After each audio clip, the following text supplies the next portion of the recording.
मेरी क्रोधाग्नि को शांत करने का जो प्रयास किया गया वो काफी नहीं। राजकुमार तुम्हारे द्वारा कहा गया कि नाथ शब्द बंधनिहारा वही है क्यों अवदास तुम्हारा। राघवेंद्र आपके द्वारा कहे गए शब्दों पर जब मैंने विचार किया तो आपने कहा हुई है तीनों कालों का पंचायत है राजकुमार। भूतकाल, वर्तमान काल और भविष्य काल। भूतकाल में मेरे जीवन में कोई सेवक नहीं था, वर्तमान में भी मेरे जीवन में कोई सेवक या दास नहीं। तुम्हारे द्वारा कहा गया वही है क्यों कोई होए धर्मशील कोटिन मह को विषय विमुख विराग। उसको की परिभाषा बहुत ही दुर्लभ है। राजकुमार आपके द्वारा कहा गया कि वो आपका दास धनुष तोड़ने वाले ने धनुष तोड़ करके मेरी सेवा नहीं की। वो दास का सेवक भी कहलाने योग्य नहीं, क्योंकि सेवक सो जो करे सेवकाई आई करनी कर करिए लड़ाई। सेवा धर्मम परम गहनम योगिनाम अभिगम्य। सेवा का धर्म योगियों के लिए अगम्य और कठोर। यहां तक कहा गया एक सेवक हुआ कि सिर भाई जाऊं उचित असमोरा सबते सेवक धर्म कठोरा। अगर मेरा स्वामी किसी मार्ग से निकल जाए तो उस मार्ग में अगर मुझे चलने का अधिकार है तो मैं सिर के बल चलूं। राजकुमार धनुष तोड़ने वाले ने नहीं की है हमारी सेवकाई, उसने स्थापित की है हमसे शत्रुताई। आज तो अब उसे करनी पड़ेगी हमसे लड़ाई। आज तो सुनहु राम सुनहु राम जहि शिव धनु तोरा साहस बाहु समतोर कुमोरा। रघुकुल भूषण आप अपने समझ खोल करके सुने। भगवान शंकर आज तो स्वयंवर महाकाल के पवन पुनीत आयुध अजगों का खंडन करने वाला मेरा माहेश्वरी नरेश सहसा बाहु अर्जुन के समान का वैरी है, अरी है रिक्त। आपके द्वारा कहा गया मेरे लिए क्या आदेश है तो सो बिलगाओ।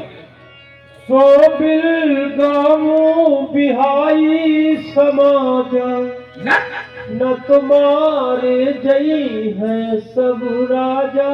राघवेंद्र सो बिलगाओ। सो अर्थात वह कौन धनुष खंडनहार धनुष बंधनहार बिलगाओ बेख होकर के आ जाए या बिहाय समाजा समाज से कह दो उसे छोड़ करके अलग हो जाए। अगर ऐसा ना किया गया तो नत नत नत मारे गई है सब राजा, नहीं तो सभी राजा मारे जाएंगे। ये मेरा उद्घोष।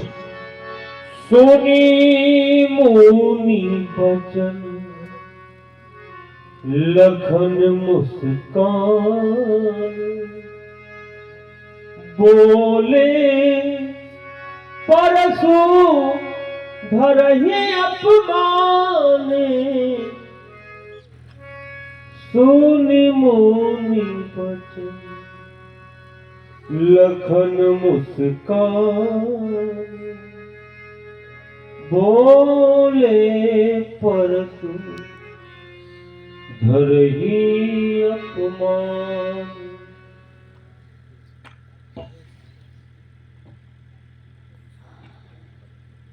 सुना आप सभी लोगों ने श्री भार्गव परशुराम जी की वाणी की। धनुष तोड़ने वाले के विरोध में श्री परशुराम जी की एक घोषणा हो गई, जे शिवधनु तोड़ा सहस बाहु सम सोरिक गोरा। सो इलगाओ बिहाई समाजा न तुम्हारे जय हैं सब राजा। धनुष तोड़ने वाला सो बिलग आओ समाज से अलग होकर आ जाए, अथवा बिहाई समाजा समाज ही उस धनुष तोड़ने वाले को छोड़ करके अलग हो जाए। यदि ऐसा नहीं किया गया तब मारे नहीं है सब, सभी राजा मारे जाएंगे। लेकिन कब धनुष तोड़ने वाला अलग नहीं हुआ, तब विचार करने लगा। आचार्य कहते हैं इस संसार में एक होते हैं संत और एक होते हैं असंत। बोले दोनों में अंतर क्या है, दोनों में भेद क्या है?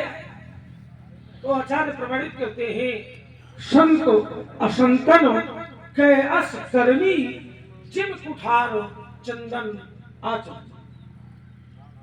संत और असंत में अंतर यह है जैसे चंदन और कुल्हाड़ी में। कुल्हाड़ी चंदन के वृक्ष को काटती है, चंदन का वृक्ष कटता है, लेकिन कटते हुए भी अपने स्वभाव को परिवर्तन नहीं करता। वो कट जाता है लेकिन कटने के साथ साथ काटने वाली कुल्हाड़ी को सुगंधित कर जाता है। संत का कोई उपकार करे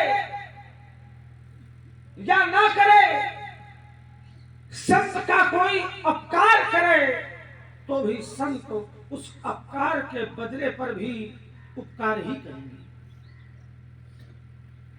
लेकिन जब मैं यहां कुछ की बात करता हूं तो स्थिति पूर्णतः विपरीत पाता हूं।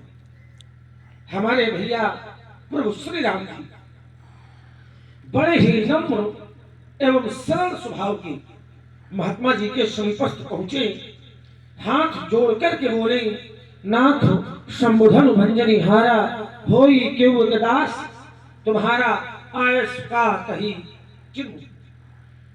लेकिन हमारे भैया की विचारों से युक्त नम्र वाणी श्री भार्गव गोस्वामी जी के समझ में नहीं।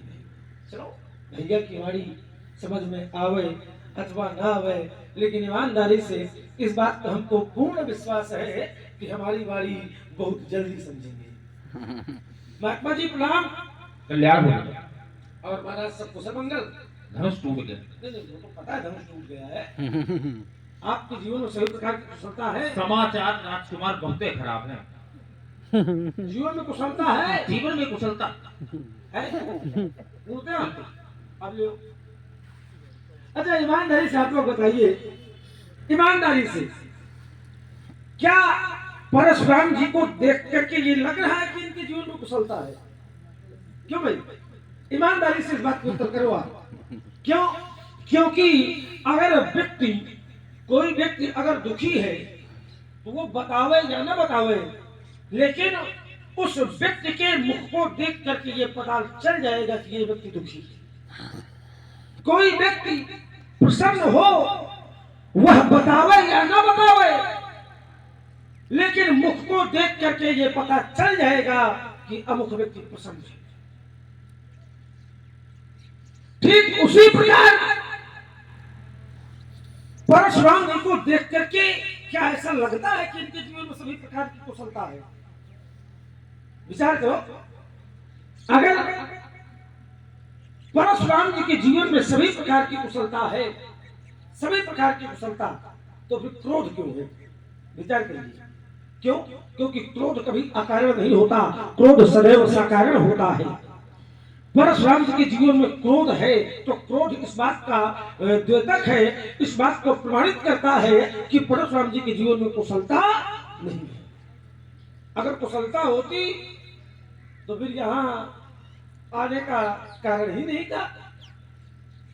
कुशलता पर व्यवधान हुआ तब तो यहाँ आगमन हुआ। विचार करिए, कहते हैं कि जीवन में सभी प्रकार की कुशलता है, और अगर कुशलता है तो फिर क्रोध क्यों? क्योंकि दो कार्य एक साथ नहीं होते हैं। हंसना और क्रोध करना, हंसना और क्रोध करना, ये दोनों कार्य एक साथ नहीं होते। ठीक उसी प्रकार परशुराम जी के जीवन में अगर सभी प्रकार की कुशलता है तो क्रोध क्यों?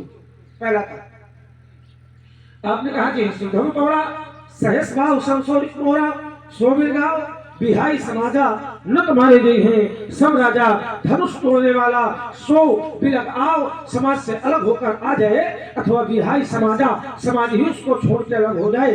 यदि ऐसा नहीं किया गया तब हमारे दिन है।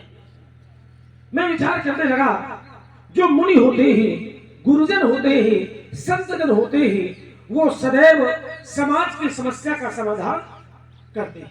विचार करिए, समाज में अगर कोई समस्या हो, कोई संकट हो, और अगर महान संत का, मुनि का आगमन हो जाए, तो मेरा विश्वास कहता है कि समाज की समस्या का समाधान वही हो जाएगा। आप अपने जीवन से इसको जोड़िए, अपने जीवन से। आपके जीवन में अगर कोई समस्या आती है तो प्रायः बहुधा लोग गुरु जी के पास जाते हैं और कहते हैं, महाराज बड़ी समस्या है, देखो कुछ उपाय करो। कहने का अर्थ यह कि जीवन में अगर कोई समस्या आती है, समाज में अगर कोई समस्या आती है, तो जो गुरु होते हैं, जो मुनि होते हैं, जो महापुरुष होते हैं, जो संत होते हैं, वो जीवन की और समाज की समस्या का समाधान करते हैं। लेकिन कभी भी समाज के लिए समस्या उत्पन्न नहीं करते हैं। विचार करिएगा, हमारे पूज्य पिताजी के जीवन में एक समस्या थी। हमारे पूज्य पिताजी के कोई पुत्र नहीं थे।